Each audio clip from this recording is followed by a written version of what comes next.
It's officially January, and that means playoff football, but it also means head coaching vacancies and teams trying to figure out who their next top guy will be. So, in today's video, I'm going to talk about head coaching positions, where I think guys will fit the best, where I think teams can benefit the most from certain coaches. And then at the end of the video, I'm going to go into my divisional round predictions, talk about which teams I think are going to win and move on to the conference championships, starting with that first game being the Denver Broncos versus the Buffalo Bills on Saturday. Welcome back to Mic'd Up. This is my second video on the channel. Super excited to kind of give you my thoughts on the NFL. And let's just get right into it. Let's go to the Pittsburgh Steelers and what I think is kind of an obvious hire with Brian Flores. Brian Flores is a defensive-minded defensive coordinator right now with the Minnesota Vikings, but he's a former Dolphins head coach. He's been a DC a few different places, and I think he fits perfectly with this Steelers kind of organization and overall culture. I know it stings getting rid of Mike Tomlin after so many successful seasons, but I do get it with the no playoff success that they had coming to them. You kind of had to make a move. And I think this move to Brian Flores kind of keeps that culture of defense first and kind of that defensive mindset, but it kind of brings in fresh ideas and hopefully brings in a new offensive coordinator and kind of just something to bring that offense to a different level that we haven't seen from the Steelers in honestly years. But I don't think the Steelers are looking to rebuild. I think they're kind of looking to someone to be a bridge into this next era of Steelers football, which hopefully means a new quarterback at the helm. I think Rodgers is done. I think you've got to go with a young guy here. I don't think you have any other option if you're the Steelers. Let's go to my next team in the Tennessee Titans, and this one might be a surprise for some people, but I'm going to go with Kevin Stefanski, the recently fired Cleveland Browns head coach, and he won 2 Coaches of the Year over at the Browns, so he's obviously a talented coach, and I think he fits perfectly with what the Titans are trying to build, and I think it's also a low-pressure situation where Stefanski can kind of have a few seasons to figure it out with Cam Ward, and they can build something there.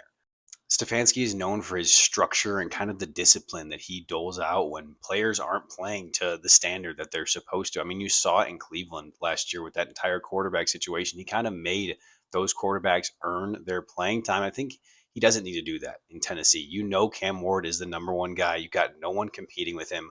All you have to do is build a roster around him and make that roster thrive. I think they already have a pretty solid defense. Jeffrey Simmons is obviously a monster on the defensive line. They've got some other pieces.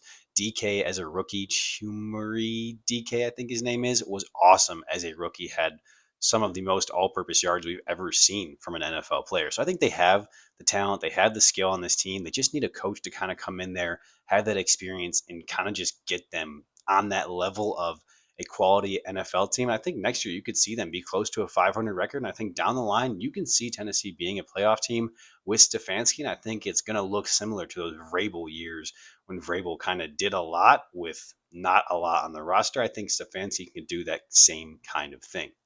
But next, let's go to the Atlanta Falcons. And this one definitely is a surprise. I haven't seen this mocked in a ton of kind of the analyst picks of where coaches are going. But I'm going Clint Kubiak, the Seattle offensive coordinator. I've loved Clint for a long time. He worked with the Broncos back a few years ago. He's been awesome wherever he goes, and his offense is always so good, so dynamic, and always elevates the players that are in it. And I think that's exactly what the Falcons need. I think the Falcons offense is having kind of an identity crisis right now with we don't know if it's Penix, we don't know if it's Cousins.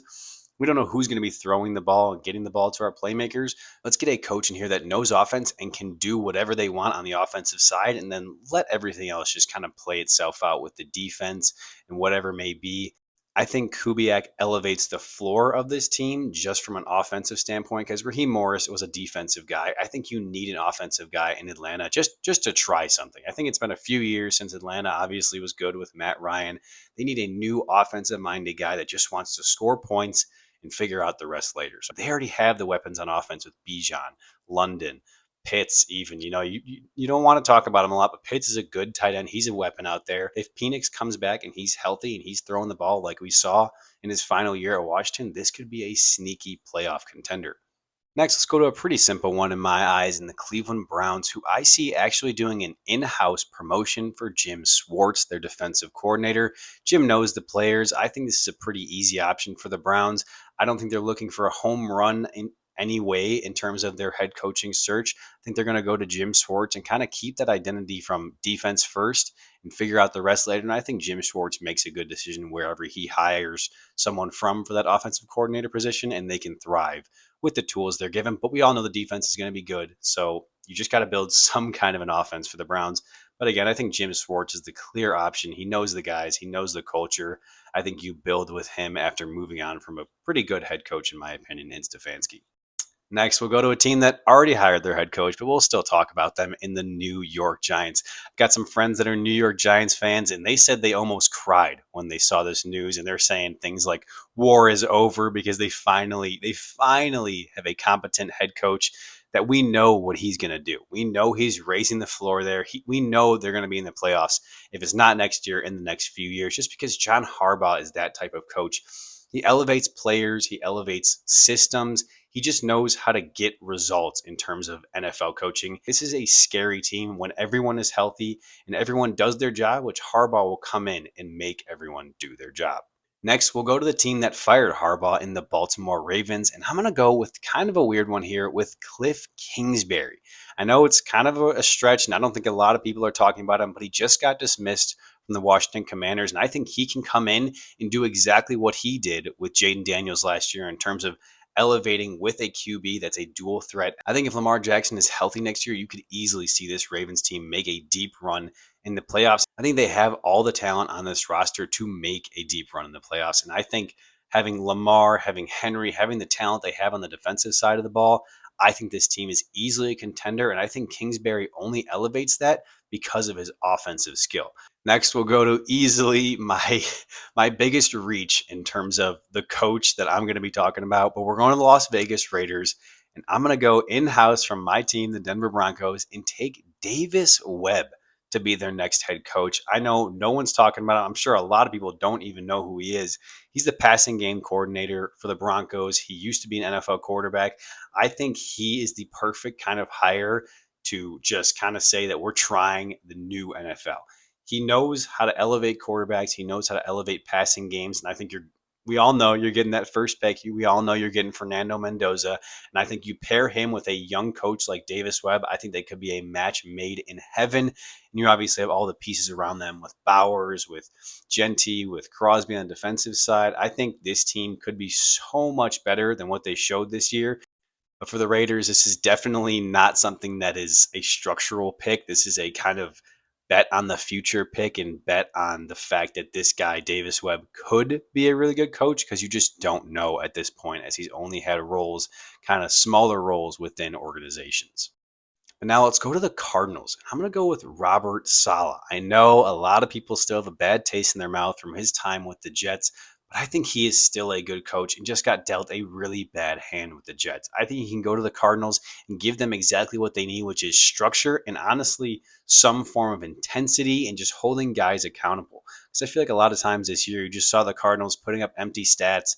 They weren't doing it early in games. And I think Robert Saleh is the type of guy to come in there and make you want to go 110% from the jump, from the kickoff, and kind of just have a better game than what we saw from the Cardinals this year. He'll elevate the defense, which is obviously needed, and the offense can figure itself out. If it's Murray, if it's Brissett, all you need them to do is kind of keep them into the game because we all know Robert Saleh's defense is going to be solid. And finally, let's go to the Dolphins. And again, this is going to be a coach that maybe a lot of people are not aware of and just don't really know about, but I'm going with Jesse Minter. This is definitely due to his Michigan connections. The owner of the Dolphins, a Michigan alum, just kind of the relationships here just make a lot of sense for Jesse Minter. He's obviously a good coach. He coached with Jim Harbaugh at Michigan. We all know his talent level. If you look into him at all, you can see kind of his stats, what he's put up. He's a really good coach. And I think he fits that kind of culture that they're trying to build in Miami, even though I don't know really who is at the helm in terms of quarterback. All I know is they have a good defense, and Jesse Minter is a defensive specialist, so he can elevate that defense, and they can figure out whatever the hell is going on with that offense because Nobody knows right now. For me, this is just Miami realizing that defense wins games, wins championships, can win you playoff games. So you focus on the defense first, and then you just kind of see where you want to go with offense. But as long as they're kind of serviceable and you have a really good defense, we've seen it so many times. The Houston Texans this year, the Denver Broncos this year, their defenses are dominant and their offense just has to be average at best, and they can win games. And every one of these predictions that I'm giving for these coaches, I think they follow the same logic. You're not hiring for names, you're hiring for what these guys do and what they've shown that they can do.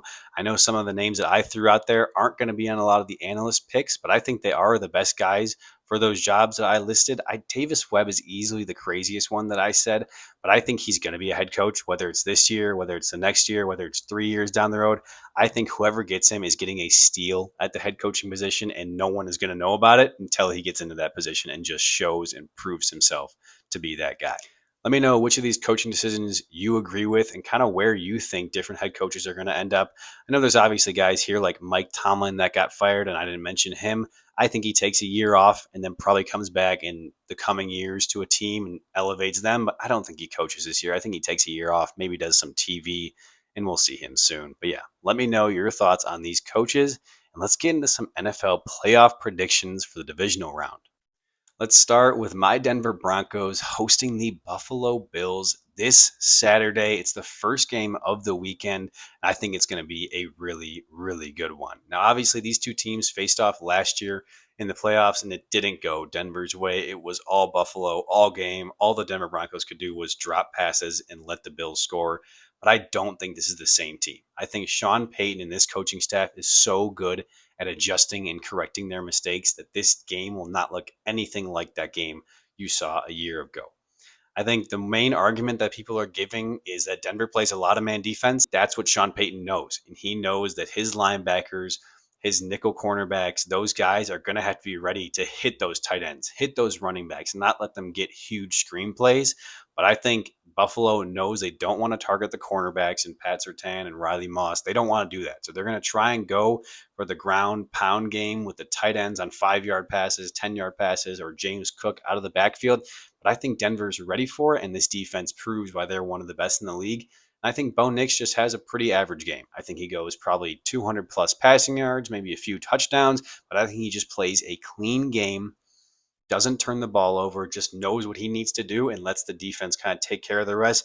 But I do have it coming down to the wire. I have a final score of 27-23, maybe 24, but I think it's going to come down to Josh Allen, maybe with 10 seconds, 15 seconds left. It's going to be one pass to the end zone. The Broncos are going to smack it down. I think that's just poetic for how the Broncos are going to win. It's just going to be a defensive play because the defense has carried them all year and they just win close games. I think Bo Nix and this team they come alive in situations like that. We've seen it all year in the one-score games. I think they'll come alive and they'll win it if it's a close game in the fourth.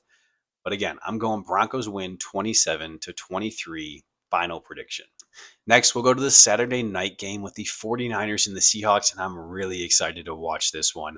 I think this is a matchup of powerhouses in terms of NFC teams, powerhouses in terms of just coaching masterclasses, because Mike McDonald, Clint Kubiak, that group there has done a fantastic job this year. And I didn't even mention their defense, which has been amazing. They're almost every defensive stat, they're first, second, or third in the league. They're the number one scoring defense. So yeah, I'm going with the Seahawks. I don't see this as much of a game. I have a final score of 34-21 in favor of the Seahawks. I just think they're too good this year. And I think Sam Darnold, although he does kind of struggle in games that are like this, that are big games that mean something, I think this is finally the game where he has a good game in the kind of pressure moment and he doesn't make the mistakes of throwing 2-3 interceptions. I think he might throw an interception, but I think he makes up for it by throwing for probably 300 yards, 2 or 3 touchdowns. In this defense just shuts down the 49ers. I mean, they are so good. This defense swarms everywhere. Every position runs to the ball. Every position finishes tackles. They just are all over the place. And obviously that's why they're the number one scoring defense. They're number one in so many other categories as a defense. I just can't think of a way the 49ers win this game unless there are some major injuries on the Seattle sideline. So unfortunately, I think this kind of zombie run that the 49ers have been on is what I'm calling it, because they just have so many injured players that it kind of feels like they're just trudging along, somehow winning. And I think it finally ends here, though. The Seahawks get it done. They prove why they're the number one seed. Sam Darnold proves why he's worth that money, and that defense just proves why they're ranked so highly in every single stat in terms of defense. But next, let's go to the Texans visiting New England. I think this is going to be a really, really good game. But again, the defense is what's most important in this game. I think it's two elite defenses that obviously proved it in Wild Card Weekend how good they are. So I think it's going to come down to which offense is better. And for me, I know it's going to be crazy, but I'm going to trust the second year QB in Drake May and that offense more than I'm going to trust Houston and CJ Stroud. I know Stroud performs well in the playoffs, but I think this is the game where we kind of see Stroud get exposed and Drake May step up to the plate. Vrabel has the advantage. He just makes those decisions on offense, makes those plays with Drake May that just work for them, and they're going to beat a defense like this. I don't have it being a high scoring game by any means. I think the Patriots win it something like 17-13 or 17-10, because I just don't think a lot of people will score in this game. But I think you'll see those little breakthroughs, like a Travion Henderson break through the defensive line for a 30-yard touchdown, or a Drake made a Hunter Henry right across the middle because the linebackers are too confused with what formation the Patriots are running in terms of the Houston defense watching them.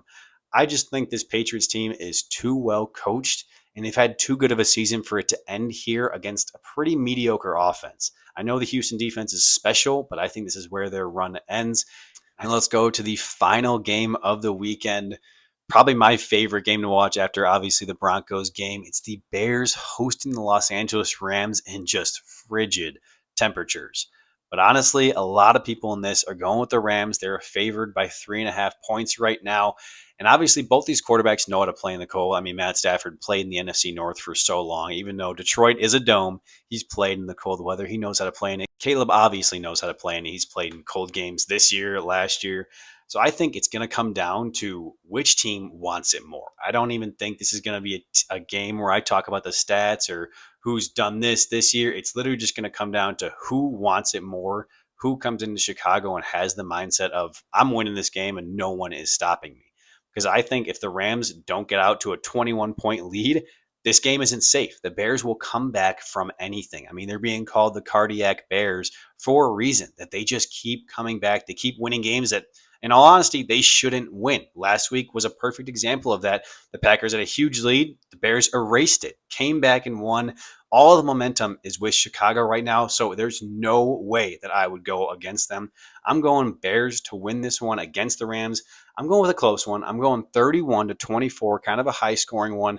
But I think that's what these two offenses do. These two offenses can score whenever they want, but I think it's also going to come down to tackling all these different things on the defensive side, and that's where I think the Bears just squeeze this one out. It's going to be probably 24-24 until the last 15 seconds when Caleb throws a 40-yard bomb to Colston Loveland, because that's just the type of stuff that happens in Bears games. It always comes down to the last second. It always comes down to a crazy play by Caleb Williams, and I think Caleb comes in, wins this playoff game, and I think he's just solidifying himself as one of the best QBs in the league. And I think Ben Johnson pretty much easily is named the coach of the year. I mean, what he's done with this Bears roster and this turnaround has been amazing. I think the Bears win it, and I think the Bears, they definitely have a chance to go to the Super Bowl.